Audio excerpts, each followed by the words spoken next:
දමන්වල ආනිවසම ශරීරයේ ඕනෑම ස්ථානයක සිදුවිය හැකිය. ඔබ දෙන්න දාමනී හෘදයෙන් පාදයේ දක්වා ධාවනය වී රෝග කාර්යාවලිය නිසා මේ පපුර විහිදිය හැකිය.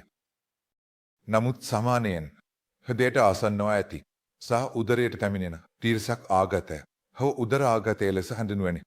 ආගතයේ ඊ타මතම සමානය වී අවදානම සාධක සමානයෙන් වයස දම්පනය සහ අධික රුධිර පීඩනය විශේෂයෙන් පාලනය නොකළ රුධිර පීඩනය වී එම නිසා මෙම රෝගී බටහිර රටවල ඊ타මතම සමානය වූ එහි වයස්කර ජනගහනය ඊට වැඩි නිසා කෙසේ වෙතත් අපේ රටේද වයස්කර ජනගහනය වැඩිවීමෙන් පවතින බැවින් මම රෝගීද වඩාත්ම සමානය වෙමින් පවතී.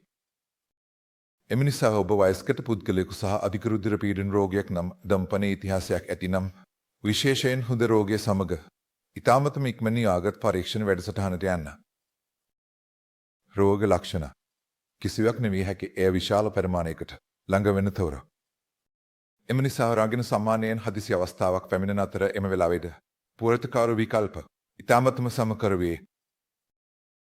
එම නිසා ඔබට සියලුම අවදානම් සාධක තිබූ නම් පරීක්ෂණ වැඩසටහනට යුතුය. කෙසේ වෙතත් පුරතකාරු විකල්ප පසු අධෛර්යවලදී ලබාගත හැක.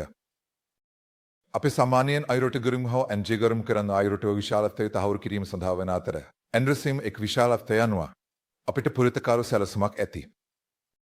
මේ දිනවල අපිට විශිෂ්ට අනුතුරුවස් කළර පුරතකාරු වැඩසටහන ඇති. එනම් 30ක් අනුතුරුවස් කළර ඇන්ඩ්‍රසිම් අලුත්වරිය කිරීම. එයට හැවර ලෙස හඳුන්වනවා. හෝ උදරු අයුරටක් ඇන්ඩ්‍රසිම් සඳහා අනුතුරුවස් කළර අයුරටක් ඇන්ඩ්‍රසිම් අලුත්වරිය කිරීම. එය හැවර ලෙස හඳුන්වනවා.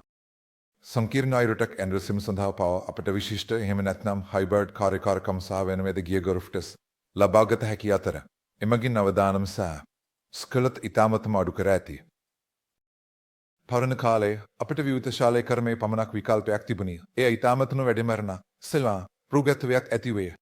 මේ දිනවල අපගේ මධ්‍යස්ථාන ඊ타මතම අඩු මරණ සහ රෝගත්වයක් ඇති අනුතුරුව ස්කලරු කාර්යකාරකම් සිදු කරය. 100කට වඩා අඩු. ඒ නිසා ඔබට අවදානම සාධක සහ රෝග ලක්ෂණ තිබූ නම් ඔබ අපගේ විශේෂයේ හමුවීමට වහාම යොතුයි. එවිට අපට ඔබට ඉක්මනින් පොරතකරු කළ හැකි වන අතර හොඳම පරතපල ලබාගත හැක.